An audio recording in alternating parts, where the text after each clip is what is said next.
teológica. Você já curtiu, já compartilhou, já se inscreveu na nossa página do Instagram? A gente tá aqui hoje mais uma vez para continuar Gênesis 3. A gente tinha parado no versículo 7 e a gente parou no momento em que homem e mulher percebem que estão nus. Então, o momento da realização das primeiras consequências do pecado. E se você tá assistindo esse vídeo é a parte 2 de Gênesis 3. Então, procura aí no canal a parte 1, senão você vai perder toda a introdução do capítulo. Obrigada. Muito bem. Resumindo, a gente percebe o engano, a gente percebe o início do pecado. E o verso 7 acaba com aqueles olhos sendo abertos e eles percebendo que estavam nus. Eu vou enfatizar isso aqui porque, assim, o que eles percebem são as primeiras consequências do pecado, tá? Então, eles percebem pela primeira vez que algo está diferente e que algo está errado.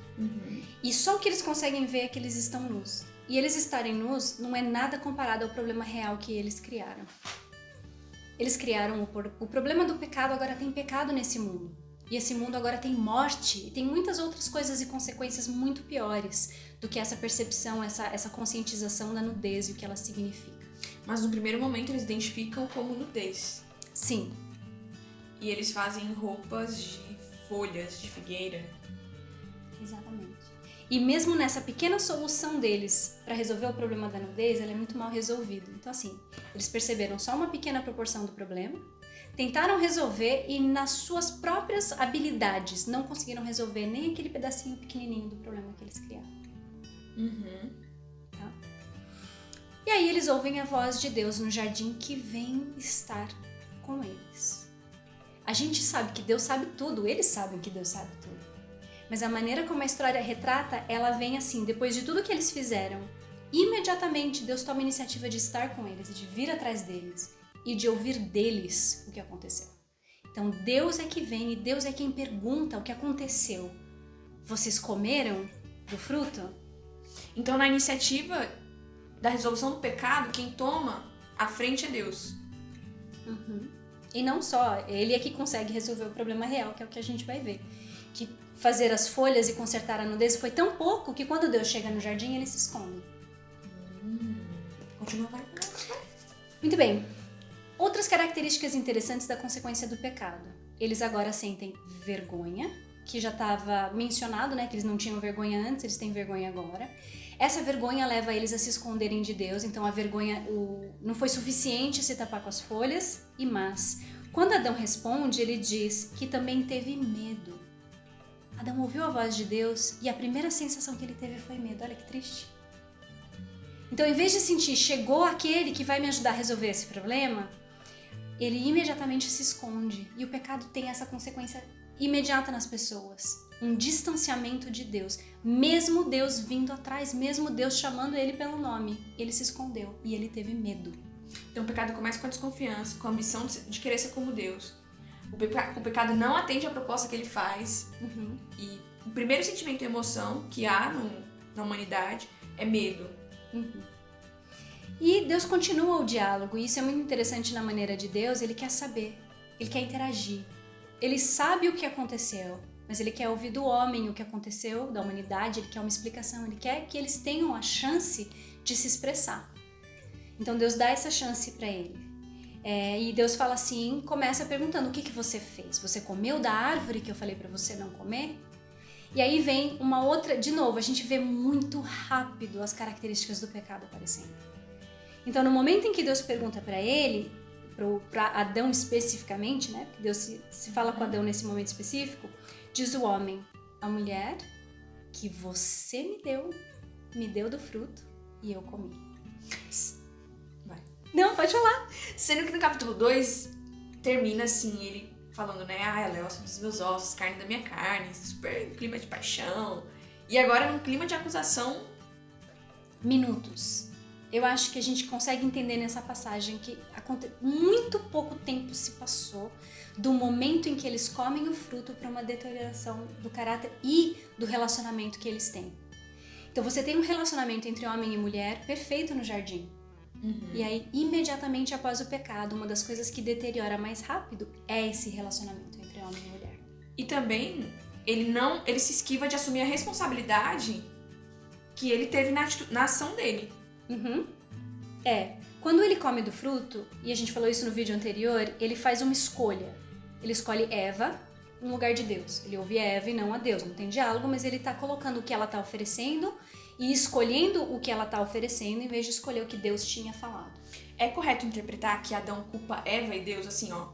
Primeiro a mulher que você me deu, e em seguida a mulher. Sim, ele desvia de si a culpa e isso é uma reação muito natural humana. E a gente vê isso refletido em muitas pessoas na Bíblia depois, o texto vai mostrando. Pecado. É um resultado do pecado. Okay. E é esse desvio, assim, não é tanto o culpar, mas é vamos prestar menos atenção na minha culpa e nos focar nas outras pessoas que têm culpa também. Então não é uma coisa assim de maldade, é uma reação defensiva, mas é uma reação característica. Então assim, o pecado traz o egoísmo, a ausência do pecado traz o altruísmo. O que Deus faz por nós, a representação de Deus como governante do mundo é uma coisa. E depois o que o homem passa a ser sem aquela semelhança perfeita com Deus que ele tinha quando foi criado. Ele desvia dele o foco para os outros. Então o que a gente tem até agora, medo, culpa, vai vendo que o reino do pecado trouxe. Continua, Christian. É isso aí. E esse distanciamento, né, entre Adão e Eva. Verdade. Então agora e o Deus? Egoísmo. E Deus também, porque eles estão escondidos. Eles estão escondidos. Muito bem. Então, assim, Deus continua esse diálogo que ele começou com Adão. Agora ele se vira para Eva. Adão acusou Eva e Deus se vira para Eva, né? O que foi que você fez? A resposta dela é diferente da resposta de Adão. A serpente me enganou e eu comi. Ela explica, de certa forma, de uma maneira muito mais neutra o que aconteceu. É uma confissão. A serpente me enganou. Eu acreditei na serpente e eu comi. Então ela apresenta um pouco diferente de Adão a reação dela, a versão, né, a história dela do que aconteceu, se a gente colocar assim. Quando ela fala isso, Deus se volta para a serpente. Agora é a serpente. E no momento em que o Senhor se volta para a serpente, ele não vai perguntar para a serpente o que aconteceu. E a gente vê de novo que essa serpente é uma criatura muito diferente de uma serpente comum. Isso aqui não é uma serpente comum. Porque Deus diz para ela, visto que isso fizeste, maldita és entre os animais selváticos. Então ele joga imediatamente uma maldição na serpente. E é muito específico. A gente vai perceber quando a gente lê o texto com cuidado que Adão e Eva não são amaldiçoados, mas a serpente é. Isso é muito importante definir. E é muito importante para a gente também compreender exatamente o que está sendo falado nos próximos partes, né? Então, assim, a serpente é amaldiçoada. E aí, rastejarás no teu ventre e comerás pó o resto da tua vida. E aqui a palavra pó é muito importante porque o pó vai ser o símbolo da mortalidade. Ao pó voltarás, comerás pó o resto dos teus dias. A serpente vive de morte. A serpente se alimenta de morte. Então, indiretamente, que claro, não é um significado literal naquele momento, mas um significado simbólico quando a gente entende o papel do pó, o peso que ele tem na fala. A gente percebe mais um pouquinho sobre o caráter dessa serpente e quem ela realmente é. Aí a gente chega no verso 15, e o verso 15 é o verso mais importante na nossa compreensão do plano da salvação. Quem é Deus? O que Deus está fazendo para resolver o problema? Porém, inimizade entre ti e a mulher, entre a tua descendência e o seu descendente. Este te ferirá a cabeça e tu lhe ferirás o calcanhar. Aqui você tem, na palavra descendência e descendente, na verdade a palavra semente. E a palavra semente, a partir de Gênesis 3,15, tem um significado messiânico no resto do Antigo Testamento. A desvantagem que a gente tem é que a palavra semente não aparece na tradução, como aqui. Aqui está descendente. Mas vai chamar nossa atenção. Então, quando você estiver lendo o texto e aparecer a palavra descendente, tenta descobrir se a palavra original por trás é semente. Começa a ler o texto pensando já que a palavra original é semente, porque isso significa que o texto está fazendo uma referência ao Messias. Por quê? Porém, inimizade entre a tua descendência e o teu descendente. Então, assim, a tua semente, no original tá tudo no singular. A semente da serpente e a semente da mulher. Só que assim, dá a impressão que isso vai acontecer mais pra frente, então uma guerra da próxima geração. Só que aí a próxima frase não joga para a geração próxima da serpente, mas para a serpente. Então diz assim, este te ferirá a cabeça. Então, a semente da mulher ferirá a cabeça da serpente e não a cabeça da descendência da serpente. Tá. O que joga essa serpente num papel cósmico. Essa serpente é o problema, mas ela tem uma semente. E a gente tem que entender a semente da serpente como a consequência do que ela traz. Aqueles que seguem ela de verdade na opção entre quem a gente vai escolher depois. Muita coisa. Não. Tá? Continua. Tu lhe ferirás... ele lhe ferirá a cabeça e tu lhe ferirás o calcanhar. E nesse momento fica explícito a guerra cósmica entre a semente da mulher, que é o Messias, e a serpente, que é Satanás.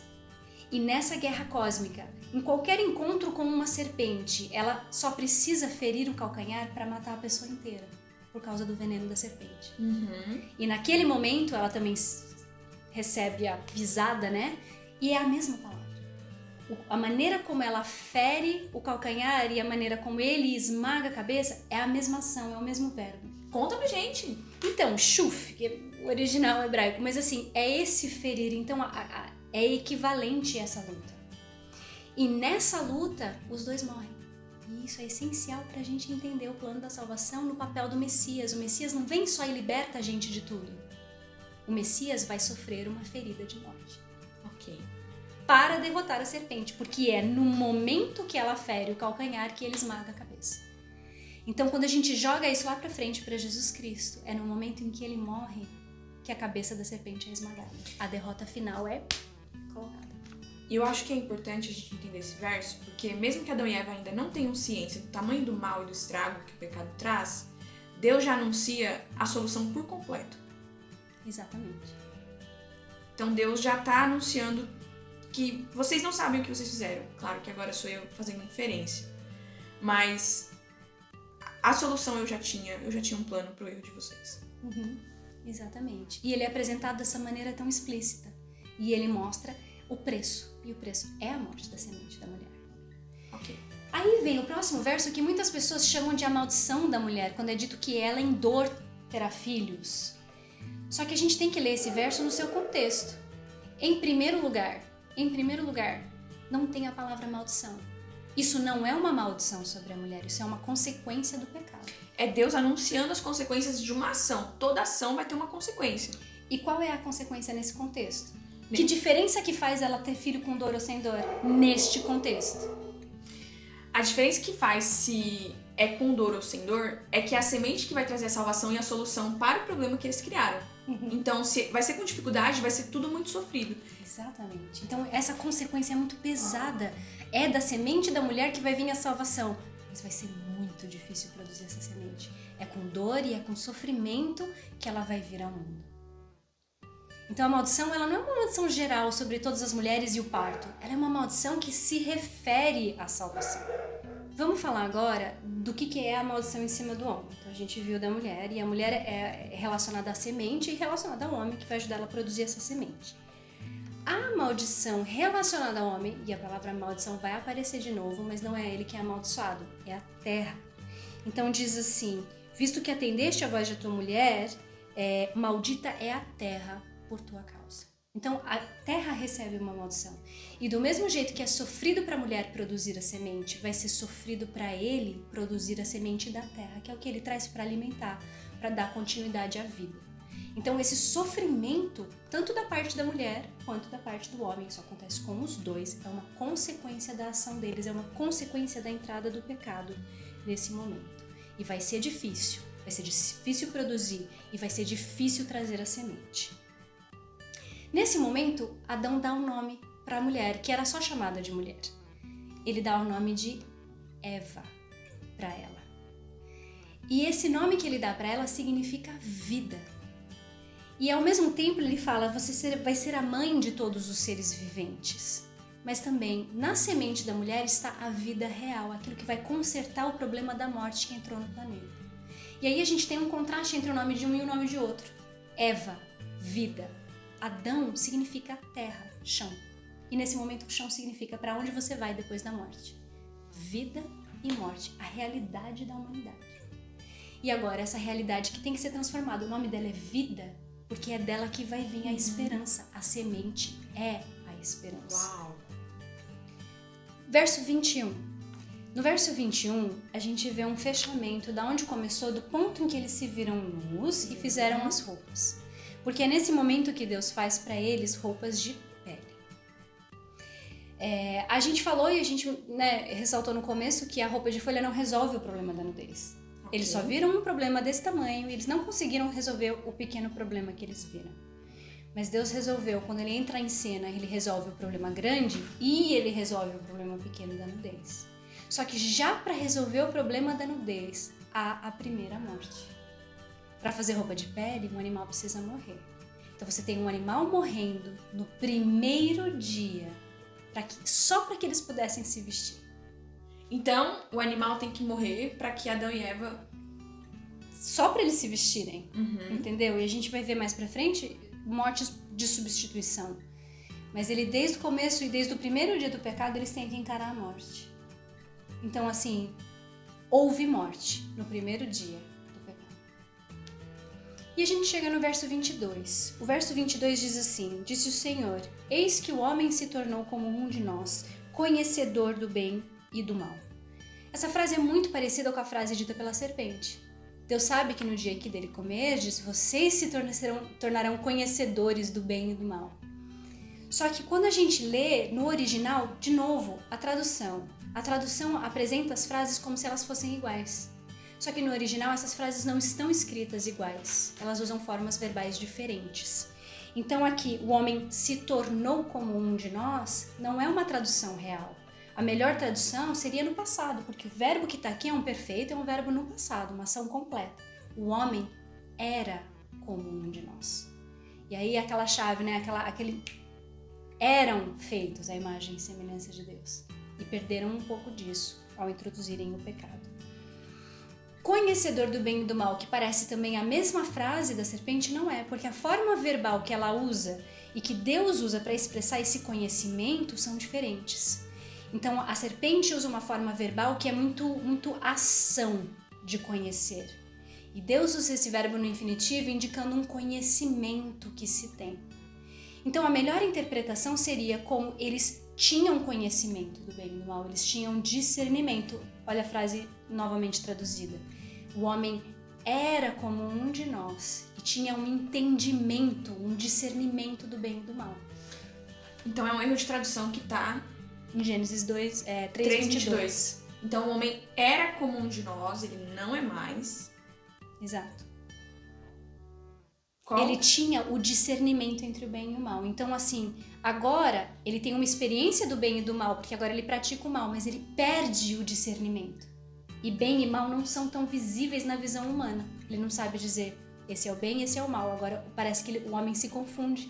Ok. E vai fazer o bem, o mal... e nunca ter certeza do caminho certo. Ele perdeu aquele discernimento cuidadoso entre o bem e o mal. Isso. É isso aí, pessoal. A gente vai encerrar por aqui Gênesis 3. Vocês leiam, estudem e a gente vai continuar. A gente não esgotou tudo que tem aqui.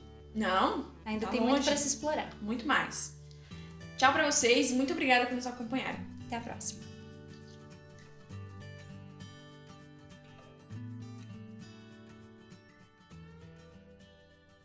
No próximo vídeo de Gênesis 22, a gente vai conversar... Ah, não, nele eu não tô. A gente vai conversar sobre... Eu vou conversar sobre... como Deus vai resolver e como ele vai apresentar esse plano para a humanidade, tá bom?